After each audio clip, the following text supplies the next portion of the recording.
ভারতের কাশ্মীরে পর্যটকদের ওপর বন্দুকধারীর গুলিতে বিদেশি পর্যটক সহ অন্তত ২৬ জন নিহত।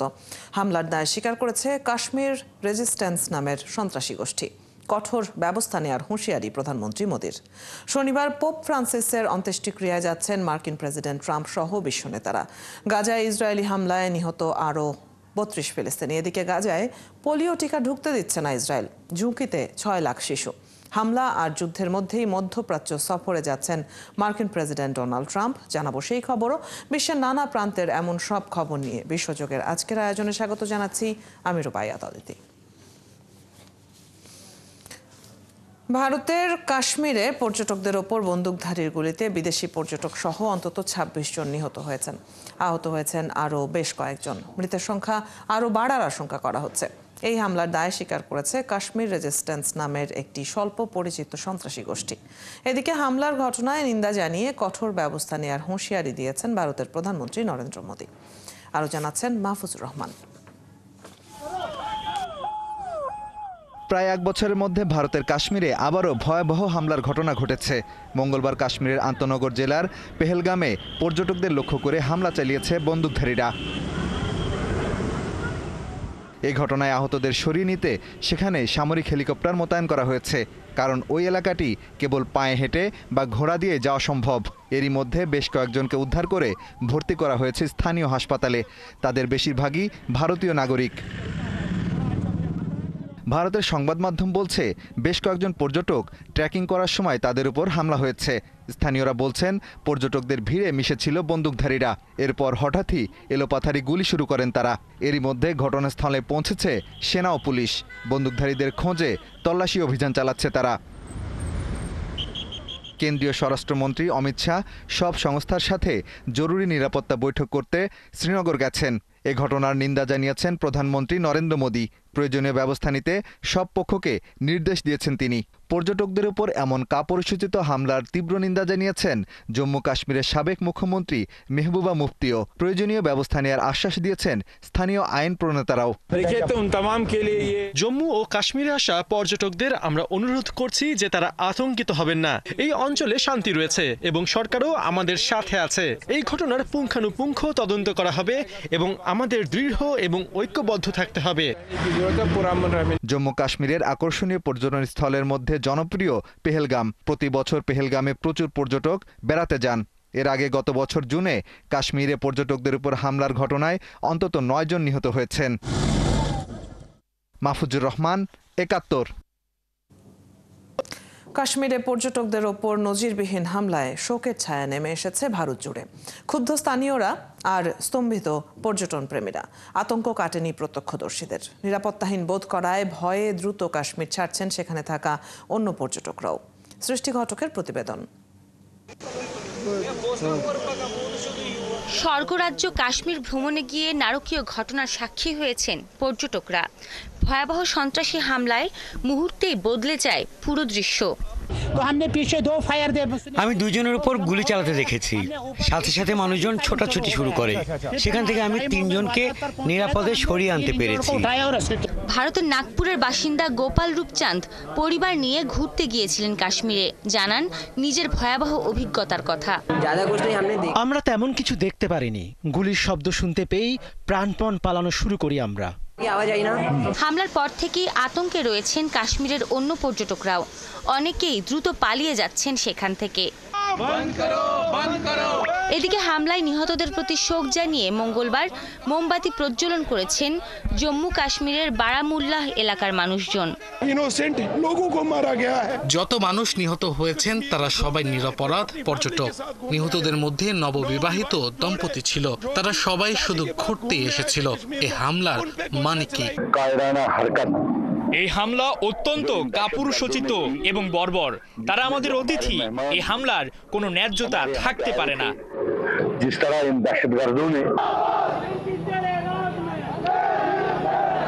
নিহতদের প্রতি শোক জানানোর পর তারা ক্ষুব্ধ হয়ে প্রতিবাদ জানাতে রাস্তায় নেমে আসেন।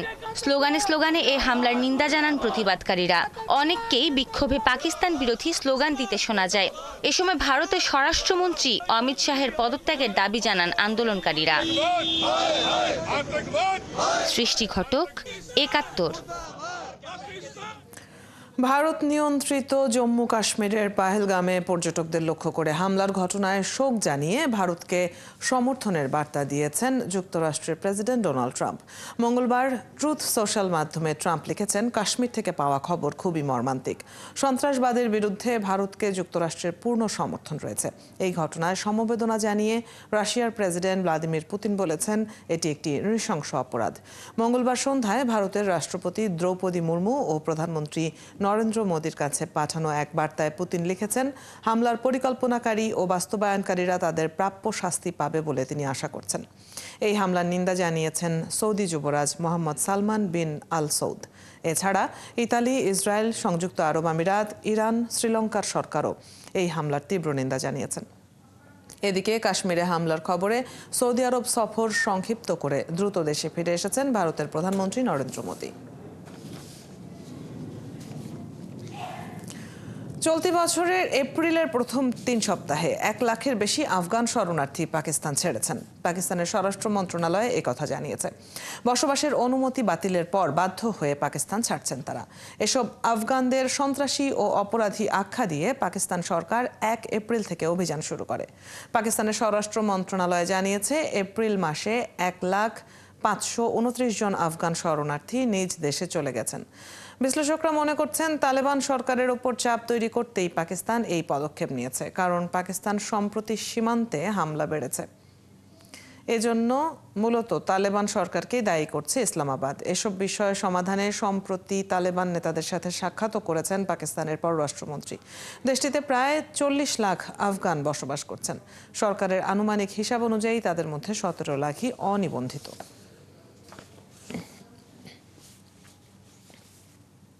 পোপ ফ্রান্সিসকে বিদায় জানানোর প্রক্রিয়া চলছে। মরদেহ রাখা হয়েছে ভ্যাটিকানের সেন্ট পিটার্স ব্যাসিলিকায়।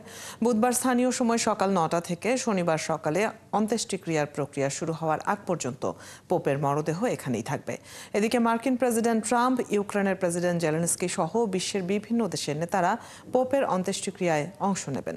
বিস্তারিত মনিরুজ্জামান বাবুর প্রতিবেদনে।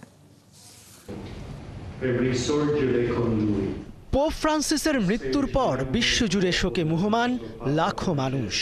তাকে শেষ শ্রদ্ধা জানাতে জড়ো হচ্ছেন ভ্যাটিকানে তার বাসভবন সান্তা মার্তায়, যেখানে সোমবার থেকে পোপের মরদেহ একটি খোলা কাস্কেটে রাখা আছে। কাঠের একটি উন্মুক্ত কফিনে পোপ ফ্রান্সিসের মরদেহ রাখা হয়েছে। লাল রঙের পোশাক, কফিনেও ছিল লালের আবরণ। রোমান ক্যাথলিক খ্রিস্ট ধর্মে বিশ্বাসীদের শেষ শ্রদ্ধা জানানোর সুযোগ দিতে পোপ ফ্রান্সিসের মরদেহ ভ্যাটিকানের সেন্ট পিটার্স ব্যাসিলিকায় রাখা হবে। বুধবার স্থানীয় সময় সকাল 9টা থেকে অন্ত্যেষ্টিক্রিয়ার প্রক্রিয়া শুরু হওয়ার আগ পর্যন্ত পোপের মরদেহ এখানেই থাকবে। শনিবার স্থানীয় সময় সকাল 10টায় সেন্ট পিটার্স ব্যাসিলিকার সামনে উন্মুক্ত প্রাঙ্গণ সেন্ট পিটার্স স্কোয়ারে এই অন্ত্যেষ্টিক্রিয়া হবে। চার্চের সর্বোচ্চ ধর্মীয় ব্যক্তিদের উপস্থিতিতে এই অনুষ্ঠানের নেতৃত্ব দেবেন ক্যাথলিক চার্চের কার্ডিনাল কলেজের ডিন জিওভান্নি বাতিস্তা রে। পোপের মৃত্যুতে 9 দিনব্যাপী শোক পালন করবে ভ্যাটিকান। শেষ ইচ্ছা অনুযায়ী পোপ ফ্রান্সিসকে ভ্যাটিকানের বাইরে রোমের সান্তা মারিয়া ম্যাজিওর ব্যাসিলিকায় সমাধিস্থ করা হবে। রেওয়াজ অনুযায়ী 3টি কফিনের পরিবর্তে একটি সাধারণ কাঠের কফিনে সমাধিস্থ হবেন পোপ ফ্রান্সিস। এরই মধ্যে পোপ ফ্রান্সিসের অন্ত্যেষ্টিক্রিয়ায় উপস্থিত থাকার কথা নিশ্চিত করেছেন যুক্তরাষ্ট্রের প্রেসিডেন্ট ডোনাল্ড ট্রাম্প, ফ্রান্সের প্রেসিডেন্ট ইমানুয়েল ম্যাক্রো, স্পেনের রাজা ষষ্ঠ ফিলিপ, রানী লেতিজিয়া এবং যুক্তরাজ্যের প্রিন্স উইলিয়াম। এদিকে পোপের মৃত্যুর পর ক্যাথলিক চার্চ নতুন পোপ নির্বাচন প্রক্রিয়া শুরু করেছে। পোপের ফিশারম্যান রিং ও সিল ভেঙে দেওয়া হয়েছে, যাতে সেগুলো অন্য কেউ ব্যবহার করতে না পারে। নতুন পোপ নির্বাচন সাধারণত পোপের মৃত্যুর 15 থেকে 20 দিন পর শুরু হয়, অর্থাৎ 6 মের আগে এটি শুরু হওয়ার কথা নয়। মনিরুজ্জামান বাবু, 71। ফিলিস্তিনের অবরুদ্ধ গাজা ভূখণ্ডে ইসরায়েলি হামলায় একদিনে কমপক্ষে আরও 32 ফিলিস্তিনি নিহত হয়েছেন। আহত হয়েছেন আরও অর্ধশতাধিক। এতে করে অবরুদ্ধ এই উপত্যকাটিতে নিহতের মোট সংখ্যা 51,260 ছাড়িয়ে গেছে। গত 18 মার্চ গাজায় নতুন করে ইসরায়েলি হামলা শুরু হওয়ার পর থেকে প্রায় 1900 ফিলিস্তিনি নিহত হয়েছেন। মঙ্গলবার গাজা শহরের আল ডোরা পেডিয়াট্রিক হাসপাতালে হামলা চালিয়েছে ইসরায়েল। একই দিন গাজা সিটির শরণার্থী শিবির হিসেবে ব্যবহৃত একটি স্কুলেও ভয়াবহ বিমান হামলা চালায় তারা। এতে সেখানে আগুন লেগে যায় এবং এক শিশু দগ্ধ হয়ে মারা যায়। একই হামলায় নিহত হন আরও 9 জন। এতে 2023 সালের অক্টোবর থেকে ইসরায়েলের হামলায় ভূখণ্ডটিতে নিহত ফিলিস্তিনির সংখ্যা বেড়ে 51,266 জনে পৌঁছেছে। আহতের সংখ্যা বেড়ে 1,16,991 জনে পৌঁছেছে। এদিকে কাতারের আমির মোহাম্মদ বিন আব্দুল রহমান বিন জসিম আল থানি জানান, দোহা এখনও গাজায় যুদ্ধ বন্ধ করার জন্য দুই পক্ষের মধ্যে মধ্যস্থতার চেষ্টা করে যাচ্ছে।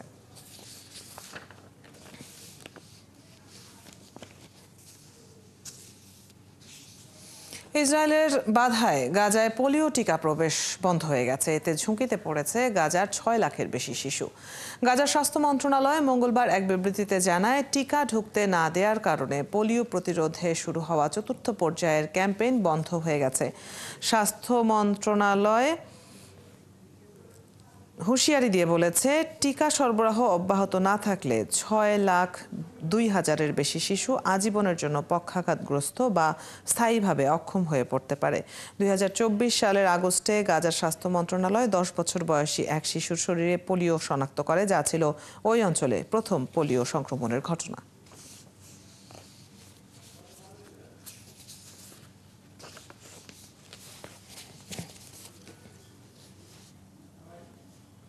মার্কিন প্রেসিডেন্ট ডোনাল্ড ট্রাম্প আগামী মাসে মধ্যপ্রাচ্য সফরে যাচ্ছেন। তিনি মধ্যপ্রাচ্যের 3টি দেশ সফর করবেন।